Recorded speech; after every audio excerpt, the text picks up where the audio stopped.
Why is the shopping cart always in the top right of the screen? How do companies predict my purchases? Why do prices end in 9? Why do fast food companies use red and yellow in their logos? Why do restaurants always have one expensive menu item? Researchers, marketers, and very curious people seek the answers for how we make decisions and how we choose products. Clicksuasion finds the secrets that companies use and shares them with you. Why do I feel better when I bought the last remaining airline ticket? How do I make choices based on colors and fonts? Welcome back to the Clicksuasion podcast. This is Katana Lemelin in Pinehurst, North Carolina. Today I'm introducing one of our newest team members, Shiann Hagan, a recent graduate of ECU, which is actually my rival university. She has a focus in psychology and business. Shiann assists clients with digital and print marketing strategies. A little history. Shiann was adopted in Alaska. She's a current Navy spouse and mother to a beautiful baby girl. And Shiann is an avid sports fan, only a little biased towards baseball. Her dog's name is Natty, or National. Shiann, welcome. What's the high point of your week so far? The high point of my week is probably getting to actually come into the office for the first time in a week. And then going golfing with everyone while we were at work. Oh yes, that was lots of fun. I most definitely need some more practice on my swing and not have a little chicken wing going on. Very fair. I do need to work on my swing. Oh, I was referring to me, not you. Oh no, both of us do. Don't worry. Katie's going to put us to shame. All right, so what's the best part about working with Clicksuasion so far? You've been with us about a month now? Yes. I've been there for almost 2 months, actually. Oh my gosh, time is flying. Yeah, I'd say the best part is the environment. Every single time that I'm working or at work, I can just reach out to whoever I need to ask any question, and I'm not met with any grief, and it's just a very easygoing and accepting office, and it makes me excited to come to work. Shiann, tell us a little bit about your family. What's something you love to do with them? Maybe on the weekends or if you go traveling? So we actually travel a lot. Well, pre-pandemic we did. I've been to 46 states so far, and I've been able to take my husband off the East Coast for the first time in his life to go back home to Alaska. But for the most part, we really enjoy hiking together, taking walks around the neighborhood, grilling out. We absolutely love hosting people, so we are constantly inviting people over and grilling out. Describe your typical day as if you were talking to a 5-year-old. Oh, what a fun question. So first I wake up, and then I make some coffee, because we gotta have some good energy juice. Oh, yes. And then I get dressed and I take Natty Nugget for a walk. Natty Nugget. And then then I take my hour-long drive to work, which is a really long drive. Mm-hmm. And then I get to go to work and pretty much doodle all day. Oh, I love it. But I doodle on my computer screen. And then I come home and my husband and I make dinner together.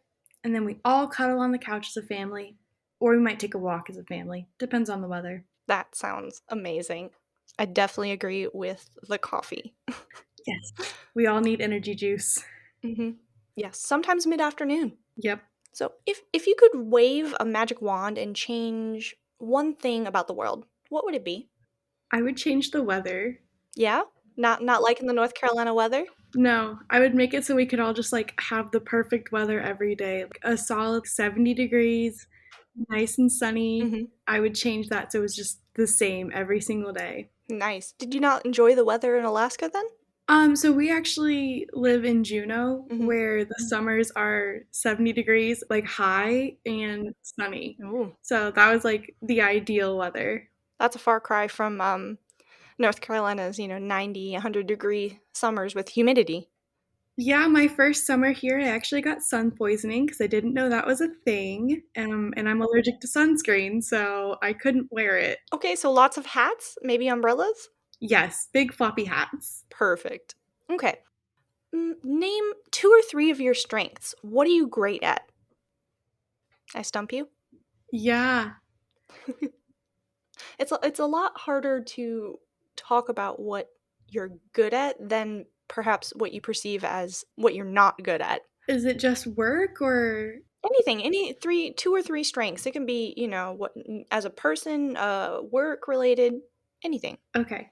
Okay, I think I can do that. Yeah? Yeah. I am great at gardening. Ooh.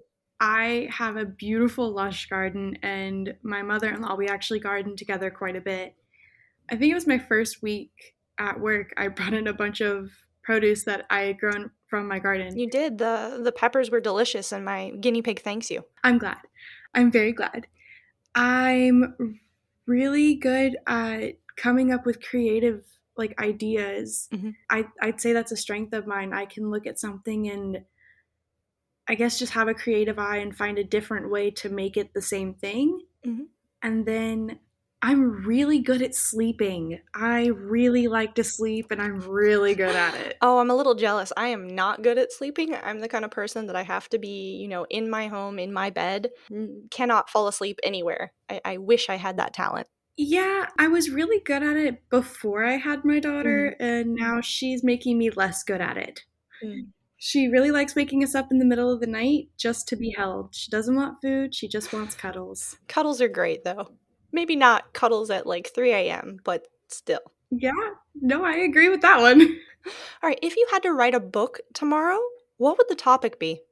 My life. All right, what about it? I'm pretty much an expert in it, so I don't think I'd have to do too much research, as I kind of lived it. Yeah. So it'd be a biography? Yes, it'd be a biography or an autobiography, I guess. Autobiography, yeah. But I've had a pretty crazy life Mm-hmm. growing up as an army brat and traveling the country, hopping around from college to college, finding my place, trying all kinds of sports. Trying all kinds of sports? I absolutely adore volleyball and tennis. Not the best at golf, as we discovered. Um, But it's fun. it is fun, and I'm definitely not good at basketball. Don't ever ask me to be on a basketball team. We need to go putt-putt golfing at some point. We do. I haven't done that, so I'm excited. My brother and I have competitions when we go putt-putting, so I always love to play with new people. You'll probably win, but that's okay. No, I think you'll catch on pretty quick. My competitive nature says otherwise, but it's okay. That's what I mean. You're going to catch on real quick. All right, so what's one common myth about marketing that you've encountered? This is kind of broad, so you can take a sec to think about it. I actually have one. Yeah? That it's easy. Oh. It's really not. I know something that we say a lot is, anybody can do marketing, which is true. Anybody could do marketing. But to do it successfully, I think that's really hard because you have to go into the details and the analytics and you have to really have the creative eye and the eye for design and figure out not just what you like, what other people are going to like as well. So I think that's a huge myth that it's just as simple as putting something on social media or putting something online and it's going to be there and you're going to get the marketing from it. You have to really figure out all the nooks and crannies of it to make it actually work. That's a great point. I think I've come across that as well. There's a lot of different strategies to manage in marketing, a lot of channels. Oh, yeah.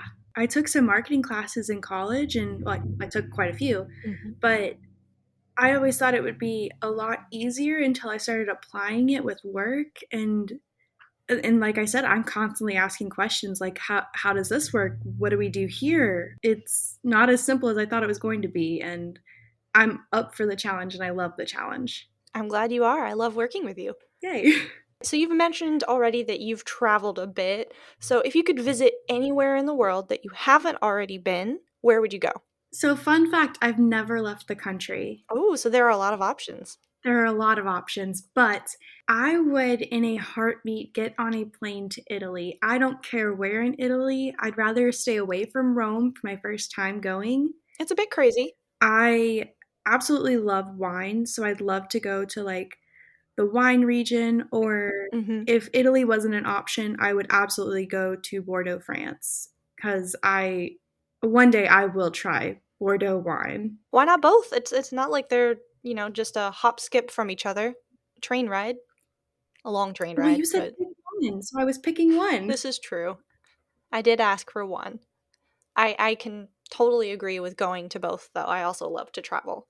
And I've been to Rome, and I have not been to Venice. I've heard Venice is so beautiful, but it gets so packed so quick. Off season, much like going to the North Carolina coast off season. Off season for sure. Okay, so for all our listeners out there, what's your favorite productivity hack? I really like listening to music. I know every time you walk in my office, I have headphones in. Yes. It helps me keep my mind clear and not overthink what I'm doing because I have something in the back of my head just keeping me going. Mm-hmm. I like, and not necessarily music as much as beats. So, like, Jess and I will listen to the lo-fi beats in our office while we're working, and it just kind of keeps us going and keeps me out of my head. I have my headphones in often as well, and I'm wondering if you've ever heard some of my playlists. So they range from, some lo-fi beats to some, what do you call it? It's like trap bass music. It's just a bunch of background beats and occasional acoustics. I think I've heard you playing the acoustics before, and I was just kind of vibing in your office while we were working on whatever we were working on that day. We'll have to play some more of that. Yes. Let's see. What's the most important lesson you've learned coming out of college and starting on your career path? It is okay to ask questions regardless of how much anxiety you feel. Coming out of college, it's very easy to get caught up in being the most inexperienced, the youngest, and it's something I still struggle with. I feel like I tend to be annoying with all of the questions I ask, but You're not annoying.